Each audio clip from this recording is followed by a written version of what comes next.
this time. Yes, indeed. Punching chicken coming on down for the Trophy Dash of the evening.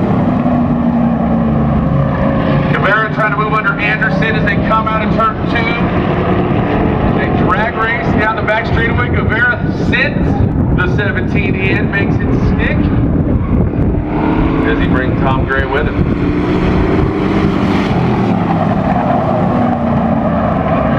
Gray trying to work it. They're too wide in front of Keirns. Keirns has nowhere to go.